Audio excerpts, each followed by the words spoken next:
To thank the organizers of the All India Ophthalmology Congress 2021 for inviting me to speak on post-keratoplasty infections, concepts, and controversies. My name is ELMER TU, a professor of clinical ophthalmology at the University of Illinois Eye and Ear Infirmary, Chicago, Illinois, USA. Listed on the slide are my disclosures, which have no bearing on today's talk. Corneal transplant-related infections are not a new problem. In the early days of corneal transplantation, bacterial endophthalmitis was a major problem, although they did find that cultures were not concordant with the isolated organism for bacteria, they were for fungal elements.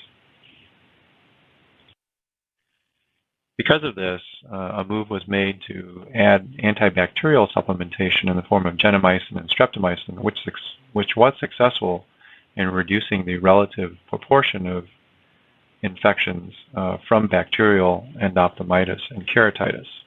You can see here the curve inverted in the late 1990s to the point where bacterial infections were less common than fungal infections. Fungal infections were largely ignored until the advent of endothelial keratoplasty, and here is the first report of an endothelial keratoplasty-related interface infection published out of Iowa in 2009. Increasing anecdotal reports resulted in a study done by the EBA retrospectively from 2007 to 2010, which did identify a slightly elevated incidence of fungal infections in EK versus PK, but was not statistically significant. Because of limitations of that study, a snapshot of 2013 was performed, and in this particular case, there was an increase in the incidence of fungal infections, about a tenfold increase in endothelial keratoplasty versus penetrating keratoplasty. Further, a higher rate was found in eye bank prepared tissue versus surgeon prepared tissue, and it confirmed that the large proportion of these are yeast or candida infections. The early assumption was that the unique intralamellar structure of endothelial keratoplasty transplants contributed to the increased rate of infection.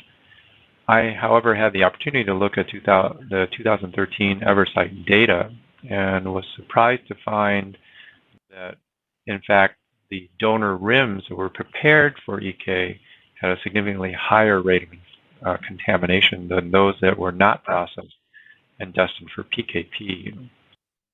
In looking at possible factors, I concluded that the increased temperature exposure that was required for EK processing in the eye bank would potentially increase growth of pathogens. We took this hypothesis to the laboratory and was able to confirm that room temperature exposure would result in exponential increases in the number of pathogens, especially Candida. The concepts behind contamination and subsequent prevention of infection are common to both resistant bacteria as well as fungi. There are a number of issues regarding prevention which are controversial. We know that all transplant tissue is contaminated at its source at some level. We try to avoid many of these by donor screening for sepsis and other possible infections. During the recovery, there's an extensive site and donor eye preparation time to sterilize the surface where most of the organisms reside.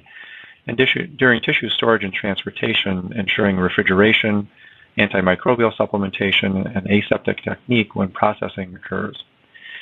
It is important to note that infection risk increases with pathogenicity, but also with the number of organisms, and that growth is exponential, meaning that earlier interventions are the most effective at reducing contamination. A major step towards sterilization of the surface was published in 2019, where instead of one, there were 2 betadine soaks of the whole globe, which resulted in a significant decrease in the number of positive fungal rims, as well as the number of clinical transplant-related infections. Anti-fungal supplementation is more controversial. There were 2 articles last year which suggested that of all the antifungals, that amphotericin B had the best chance of being cost-effective. This did assume a rather high level of effectiveness in preventing infection, as well as a high incidence of fungal infection. Unfortunately, the dose of 0.255 micrograms was found to be ineffective at reducing fungal contamination with warming cycles included in the study. And further, concentration of the most antifungal drugs are tightly limited by toxicity to human cells more than they are for antibacterial drugs, as they usually attack structures in the fungus that are similar to human tissue. This failure should not have been a surprise. Looking at European data where it's commonly used at that dosing, it was found to be ineffective at sterilizing, and even concentrations of 2.5 and 5 micrograms per milliliter still allowed contaminated tissue to proliferate in organ culture.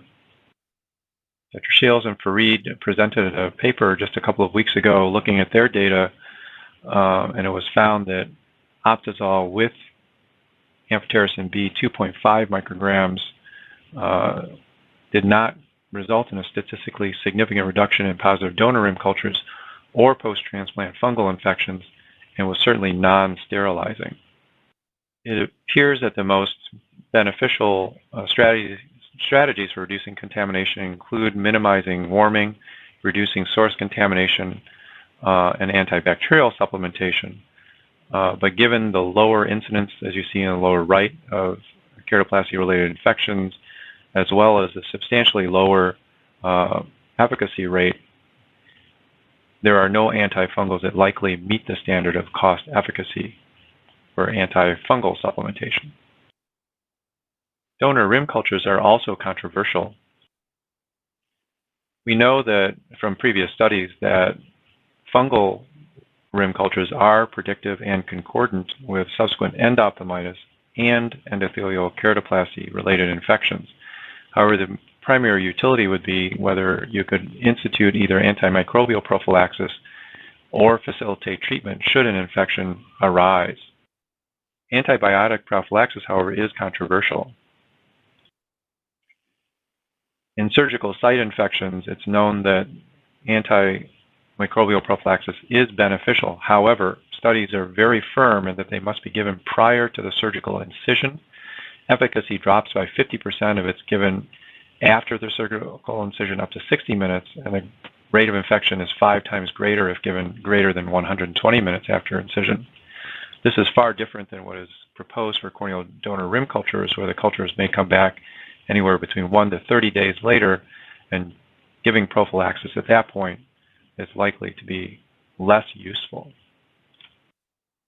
There's also scant evidence that antifungal prophylaxis works in this fashion. An article published in 2017 purported to show a decreased rate of interface infections in those that were prophylaxed, but these were not statistically significant, and one of the donors in the non-prophylactic group caused 2 infections, which would skew the results statistically if properly handled. Further, there are a significant number of patients who develop infections who have either a negative culture or have not had a culture performed at all, meaning that antifungal prophylaxis would likely need to be applied universally in order to achieve the numbers that would make it cost effective. In summary, antimicrobial prophylaxis has significant challenges, including which antifungal to choose, likely an azole, whether it's topical, oral, or intrastromal, or intracameral. They would likely have to be done earlier on in the process than when fungal cultures return from a donor rim, and would need to be instituted even before surgery occurs. And finally, treatment. A common option is off-shot penetrating keratoplasty, muscimolbucin, published early on, the very successful results in doing full-thickness corneal transplants to encompass the interface infection with good general success. We were the first, however, to describe the successful management of interface keratitis with intrastromal injections, both in DSAC you see on the right and in DMEC on the left. A presentation by Tony Aldave at the Cornea and Eye Banking Forum in the fall of 2020 looked at the past DMEC infections reported to ORs. And interestingly, of those patients who received intrastromal injections, 86% had a resultant vision of greater than 20/50, while those who did not were only able to achieve 20/50 or greater in 35% of cases, suggesting that intrastromal therapy should be part of the armamentarium in the treatment of late onset interface infections. In summary, there are a number of strategies for preventing postcaridial opacity infection, which are applicable whether your problem is fungal infections or resistant bacterial infections, depending on where you are. Prevention should concentrate on early elimination of contaminants, especially with broad-spectrum antiseptics. Antibacterial prophylaxis may be effective, but antifungal prophylaxis is limited by toxicity to mammalian cells or insufficient cost efficacy. Maximizing refrigeration time to reduce growth is also important. Donor rim cultures can be helpful primarily to aid in early treatment when an infection is realized. Its use in prophylaxis, however, is controversial and likely requires universal application earlier on in the process in a way that's different than we currently employ it once donor rim cultures are positive. And finally, treatment should include the consideration of intrastromal injections, which appear to give the best results. Thank you again for the invitation, and I in turn would like to invite you to the World Cornea Congress in my hometown of Chicago, immediately preceding the American Academy meeting, September 28th and 29th, 2022. Best of health to all.